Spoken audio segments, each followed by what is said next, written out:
ತುಂಬ ಜನರ ರಿಕ್ವೆಸ್ಟ್ ಮೇರೆಗೆ ಇದು ಮಾಡ್ತಾ ಇದ್ದೀನಿ. ನಮಗೆ ಅಳತೆ ಕರೆಕ್ಟಾಗಿ ಗೊತ್ತಾಗ್ತಾ ಇಲ್ಲ. ನಾನು ಫಸ್ಟ್ ಟೈಮ್ ಒಂದು ಮಾಡಿ ಅಪ್ಲೋಡ್ ಮಾಡಿದೆ, ಆವಾಗ ಅಳತೆ ಗೊತ್ತಾಗಲಿಲ್ಲ ಅಂತ. ಸೊ ಇವಾಗ ನನಗೆ ಮನೆಗೆ ಬೇಕಾಗಿತ್ತು, ಆವಾಗ ನಿಮ್ಮ ಜೊತೆಗೂ ಶೇರ್ ಮಾಡೋಣ ಅಂತ ಈ ಮಸಾಲದು ಅಳತೆ ಪ್ಲಸ್ ಹೇಗೆ ಮಾಡೋದು ಅಂತ ತೋರಿಸ್ತಾ ಇದ್ದೀನಿ. ಅದಕ್ಕಿಂತ ಮೊದಲು ನೀವು ನನ್ನ ಚಾನಲ್ಗೆ ಹೊಸಬರಾಗಿದ್ದರೆ ಪ್ಲೀಸ್ ಸಬ್ಸ್ಕ್ರೈಬ್ ಮಾಡ್ಕೊಳ್ಳಿ, ಹಾಗೆ ಪಕ್ಕದಲ್ಲಿರುವ ಬೆಲ್ ಬಟನನ್ನು ಕ್ಲಿಕ್ ಮಾಡಿಕೊಳ್ಳಿ, ನಿಮ್ಮ ಫ್ರೆಂಡ್ಸ್ ಆ್ಯಂಡ್ ಫ್ಯಾಮಿಲಿಗೆ ಶೇರ್ ಮಾಡ್ಕೊಳ್ಳಿ. ಬನ್ನಿ ಹೇಗೆ ಮಾಡೋದು ನೋಡೋಣ. ಹಾಯ್ ಗಾಯ್ಸ್, ನಮಸ್ತೆ ಎಲ್ಲರಿಗೂ. ಎಲ್ಲರನ್ನು ಸುಸಿಸ್ ಕಿಚನ್ಗೆ ಸ್ವಾಗತ ಮಾಡಿಕೊಂಡು ಇವತ್ತು ನಮ್ಮ ಊರಿನ ಮ್ಯಾಜಿಕ್ ಮಸಾಲ ಮಾಡಿ ತೋರಿಸ್ತಾ ಇದ್ದೀನಿ. ಬನ್ನಿ ಹೇಗೆ ಮಾಡೋದು ನೋಡೋಣ. ನಾನಿಲ್ಲಿ ಏನೇನು ಪದಾರ್ಥ ತೊಗೊಂಡಿದ್ದೀನಿ, ಎಷ್ಟೆಷ್ಟು ಗ್ರಾಮ್ ಅಥವಾ ಕೆ ಜಿ ಲೆಕ್ಕದಲ್ಲಿ ಹೇಳ್ತೀನಿ. ನೀವು ಇನ್ ಕೇಸ್ ಜಾಸ್ತಿ ಮಾಡ್ಕೊಳ್ಳೋದಾದರೆ ಬೇರೆ ಪದಾರ್ಥನೆಲ್ಲ ಎಕ್ಸ್ಟ್ರಾ ಮಾಡ್ಕೋಬೇಕು. ನಿಮಗೆ ಕಡಿಮೆನೇ ಸಾಕು ಅಂದರೆ ನೀವು ಅದನ್ನು ಕಡಿಮೆ ಮಾಡ್ಕೋಬೋದು. ನಾನು ಇಲ್ಲಿ ಕ್ಲೀನ್ ಮಾಡಿರುವಂಥ ಅರ್ಧ kg ಧನಿಯಾ ಕಾಳನ್ನು ತೊಗೊಂಡಿದ್ದೀನಿ. 150 ಗ್ರಾಮಷ್ಟು ಸಾಸಿವೆ ತೊಗೊಂಡಿದ್ದೀನಿ. 200 ಗ್ರಾಮಷ್ಟು ಜೀರಿಗೆ ತೊಗೊಂಡಿದ್ದೀನಿ. 50 ಗ್ರಾಮಷ್ಟು ಪೆಪ್ಪರ್ ಕಾಳನ್ನು ತೊಗೊಂಡಿದ್ದೀನಿ. ಸ್ವಲ್ಪ ಏಲಕ್ಕಿ, ಈ ಜಾಯಿಕಾಯಿ ತೊಗೊಂಡಿದ್ದೀನಿ. ಒಂದು 3 ಕಪ್ಪು ಏಲಕ್ಕಿ, ಒಂದು 10 ಹಸಿರು ಏಲಕ್ಕಿಯನ್ನು ತೊಗೊಂಡಿದ್ದೀನಿ. ಒಂದು 25 ಗ್ರಾಮಷ್ಟು ಚಕ್ಕೆ ತೊಗೊಂಡಿದ್ದೀನಿ. 25 ಗ್ರಾಮಷ್ಟು ಲವಂಗ ತೊಗೊಂಡಿದ್ದೀನಿ. ಕರಿಬೇವು ಸೊಪ್ಪು ನೀವು ಸ್ವಲ್ಪ ಇದ್ದರೆ ಜಾಸ್ತಿನೇ ಹಾಕೋಬೋದು. ನಾನು ಇಲ್ಲಿ ಒಂದು 10 ಕಡ್ಡಿಯಷ್ಟು ತೊಗೊಂಡಿದ್ದೀನಿ. ಸೋಂಪು ಕಾಳನ್ನು ತೊಗೊಂಡಿದ್ದೀನಿ, ಒಂದು 50 ಗ್ರಾಮಷ್ಟು. ಇದು ಬೇಕಿದ್ರೆ ಹಾಕ್ಕೊಳ್ಳಿ, ಇಲ್ಲ ಆಪ್ಷನಲ್, ಹಾಕಿದರೆ ತುಂಬ ಚೆನ್ನಾಗಿರುತ್ತೆ. ಅನನಾಸು ಹೂ ತೊಗೊಂಡಿದ್ದೀನಿ, ಒಂದು 6. ಇಲ್ಲಿ ಒಂದು 10 ಪಲಾವ್ ಎಲೆನ ಈ ಥರ ಕಟ್ ಮಾಡಿ ಇಟ್ಕೊಂಡಿದ್ದೀನಿ. ಇವಾಗ ಹುರಿದು ಮಾಡ್ಕೊಳ್ಳೋಣ. ದಪ್ಪ ತಳದ ಪಾತ್ರೆ ಬಿಸಿಗೆ ಇಟ್ಕೊಳ್ಬೇಕು. ಆಲ್ರೆಡಿ ಬಿಸಿ ಆಗಿದೆ. ಮೊದಲಿಗೆ ಧನಿಯಾ ಕಾಳನ್ನು ಹಾಕಿ ಹುರ್ಕೊಳ್ಳೋಣ. ಇದು ಕಪ್ಪು ಆಗಬೇಕು, ಅಲ್ಲಿ ತನಕ ಹುರಿಬೇಕು. ಇದನ್ನು ಹುರ್ಕೊಳ್ತಾ ಇದ್ದೀನಿ. ನೀವು ಜಾಸ್ತಿ ಕ್ವಾಂಟಿಟಿ ಮಾಡ್ಕೊಳ್ಳೋದಾದರೆ ಸ್ವಲ್ಪನೇ ಹಾಕೊಂಡು ಹುರ್ಕೊಳ್ಳಿ, ಬೇಗ ಆಗುತ್ತೆ. ಈ ಥರ ಕಪ್ಪು ಮಸಾಲೆ ಮಾಡಿ ಇಟ್ಕೊಂಡ್ರೆ ನೀವು ನಾನ್ ವೆಜ್ ಮಾಡೋರಾದರೆ ಎಲ್ಲದಕ್ಕೂ ಹಾಕೋಬೋದು. ಸ್ವಲ್ಪ ಕಪ್ಪು ಮಾಡೋದನ್ನು ಕಡಿಮೆ ಮಾಡ್ಕೊಳ್ಳಿ ಅಷ್ಟೇ, ಫ್ರೈ ಮಾಡೋದ್ರಲ್ಲಿ. ನಾವು ಪೋರ್ಕಿಗಂತೂ ಇದನ್ನು ಮಷನ್ ಶುದ್ಧಾಗಿ ಬಳಸ್ತೀವಿ, ಅವರು ಸ್ವಲ್ಪ ಕಪ್ಪು ಮಸಾಲೆ ಮಾಡ್ತಾರೆ. ನಮ್ಮ ಕೊಡಗಿನ ಮ್ಯಾಜಿಕ್ ಮಸಾಲೆ ಅಂತಲೇ ಕರೆಯೋದು ಇದನ್ನು. ಅಷ್ಟು ಸೂಪರ್ ಆಗಿರುತ್ತೆ. ಇದು 1 ವರ್ಷದವರೆಗೇನೋ ಮಾಡಿ ಇಟ್ಕೊಂಡಿರ್ತೀವಿ ನಾವು, ಇದು ಹಾಳಾಗಲ್ಲ ಬೇಗ.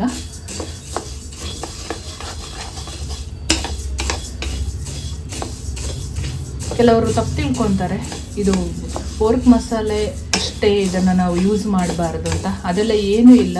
ಇದು ಚಿಕನ್ ಮಟನಿಗೆ ಕೂಡ, ಫಿಶ್ಶಿಗೆ ಕೂಡ ಇದು ತುಂಬ ಸೂಪರ್ ಆಗಿರುತ್ತೆ, ತುಂಬ ಚೆನ್ನಾಗಿರುತ್ತೆ.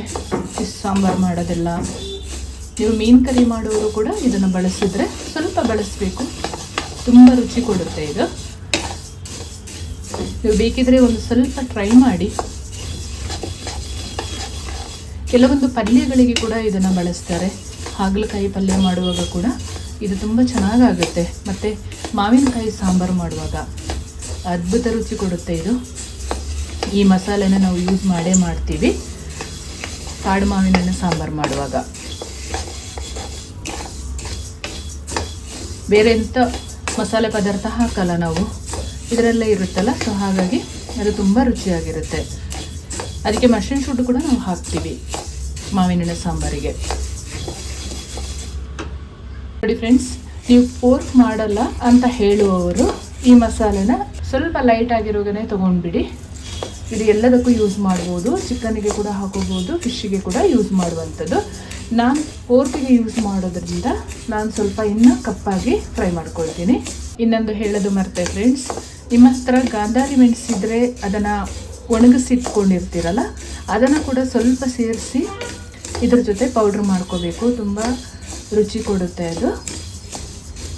ನನ್ನ ಹತ್ರ ಖಾಲಿಯಾಗಿತ್ತು, ಸೊ ನಾನು ಅದಕ್ಕೆ ಹಾಕೊಳ್ತಾ ಇಲ್ಲ. ನಿಮ್ಮ ಹತ್ರ ಇದ್ದರೆ ನೀವು ಇದನ್ನು ಸೇರಿಸಿ ಪೌಡ್ರ್ ಮಾಡ್ಕೊಳ್ಳಿ. ಇದು ಇವಾಗ ಸಾಕು. ಇದನ್ನು ತಗೊಳ್ಳೋಣ. ನೋಡಿ, ಇಷ್ಟು ಕಪ್ಪಾದರೆ ಸಾಕಾಗುತ್ತೆ.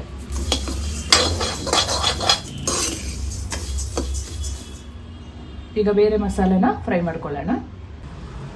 ಹುರಿದ ಧನಿಯಾ ಕಾಳನ್ನು ಒಂದು ತಟ್ಟೆಗೆ ಶಿಫ್ಟ್ ಮಾಡ್ಕೊಳ್ಳೋಣ.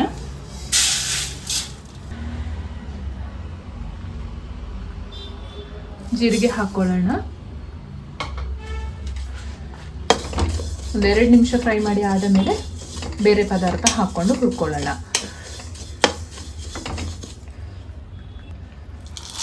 ಕಾಳು ಮೆಣಸನ್ನು ಹಾಕ್ಕೊಳ್ತಾ ಇದ್ದೀನಿ. ಲವಂಗ ಹಾಕ್ಕೊಳ್ಳೋಣ. ಚಕ್ಕೆ ಹಾಕ್ಕೊಳ್ತಾ ಇದ್ದೀನಿ. ಅನಾನಸು ಹೂವು,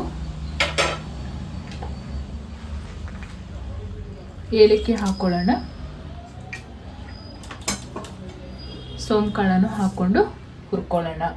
ಜಾಯಿಕಾಯಿನ ಸ್ವಲ್ಪ ಕುಟ್ಟಿ ಹಾಕ್ಕೊಳ್ಳೋಣ.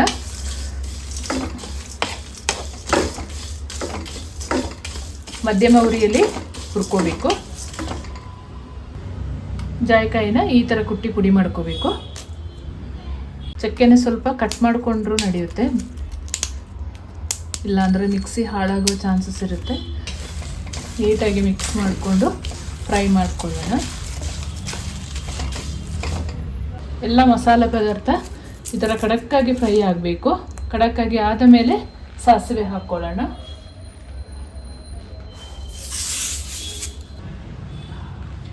ಮಸಾಲೆ ಪದಾರ್ಥನೆಲ್ಲ ನೀಟಾಗಿ ಖಡಕ್ಕಾಗಿ ಹುರಿದಾದ ಮೇಲೆ ಧನಿಯಾಕಾಳು ಜೊತೆ ಮಿಕ್ಸ್ ಮಾಡ್ಕೊಂಡು ಇಟ್ಕೋಬೇಕು. ಆಮೇಲಿಂದ ಪೌಡ್ರ್ ಮಾಡ್ಕೊಳ್ಳೋಣ. ಕಂಪ್ಲೀಟಾಗಿ ತಣ್ಣಗಾಗಬೇಕು. ಇದು ಈ ಹದದಲ್ಲಿ ಪೌಡ್ರ್ ಮಾಡ್ಕೋಬೇಕು. ಈ ಥರ ನಮ್ಮ ಮ್ಯಾಜಿಕ್ ಮಸಾಲೆನ ರೆಡಿ ಮಾಡ್ಕೊಂಡಿದ್ದೀನಿ. ನಾನು ಮಾಡುವ ಅಡುಗೆಗಳು ನಿಮಗೆ ಇಷ್ಟ ಆಗ್ತಾ ಇದ್ದರೆ ದಯಮಾಡಿ ಅಮೂಲ್ಯವಾದ ಕಮೆಂಟ್ನೊಂದಿಗೆ ತಿಳಿಸ್ಕೊಡಿ. ಹಾಗೆಯೇ ನಿಮ್ಮ ಫ್ರೆಂಡ್ಸ್ ಆ್ಯಂಡ್ ಫ್ಯಾಮಿಲಿಗೆ ಹೆಚ್ಚು ಶೇರ್ ಮಾಡಿ. Thank you for watching.